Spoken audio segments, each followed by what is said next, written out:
The third day of round of 16 action from Euro 2024 was filled with exciting moments and electrifying football from start to finish. From France versus Belgium and Portugal versus Slovenia, two more teams have made their way to the quarterfinals while the other two sides have been eliminated from this tournament. Here's everything that happened today at Euro 2024.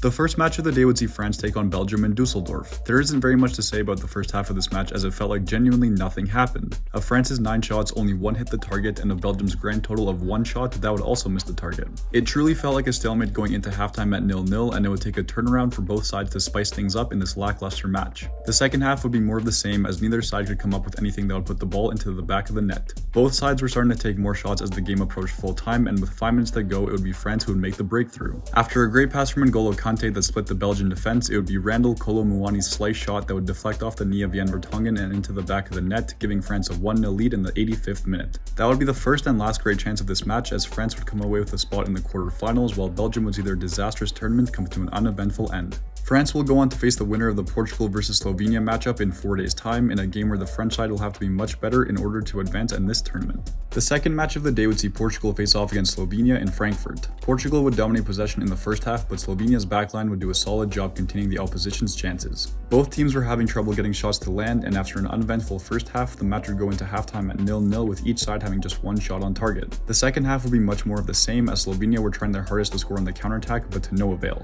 Portugal wouldn't make anything of the few chances that came their way either, as the match would end scoreless after 90 minutes with extra time being needed to potentially find a winner. Portugal would get the first chance of the extra frame after Diogo Jota was fouled in the Slovenian penalty area in the 105th minute. It would be Cristiano Ronaldo stepping up to take the kick, but his shot would be saved after an incredible lunge from Jan Oblak, keeping the game level at 0-0. The second half of extra time would see Benjamin Šeško come ever so close to scoring the winner in the 115th minute, but a great save from Diogo Costa would deny the Slovenian striker's golden opportunity. After 120 minutes with no goals for either side, we would be headed to our first penalty shootout of this tournament. With Slovenia taking the first penalty, it would be Josip Ilicic who would miss the first shot of the shootout, immediately putting Slovenia at a disadvantage. Cristiano Ronaldo would step up to take Portugal's first kick, and a beautiful shot into the bottom left corner would make it 1-0 for Portugal. Jure Belkovec would step up for Slovenia, but another beautiful save from Diogo Costa would deny Slovenia yet again. Bruno Fernandes would step up for Portugal's second kick, and a great shot into the left corner would make it 2-0 for Portugal. Benjamin Verbic would step up to take a tremendously important penalty for Slovenia, but yet another save from Diogo Costa would keep Slovenia scoreless yet again.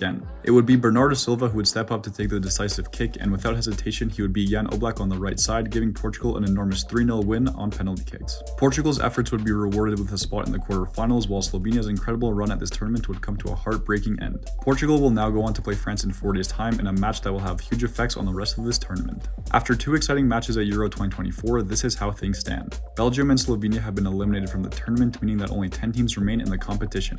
But what did you think of the third day of the round of 16 matches at Euro 2024? Let me know in the comments below, as well as your predictions for the rest of the tournament. Make sure to leave a like and subscribe to the channel for more football content, tier lists, and everything in between, and as always, I'll catch you next time.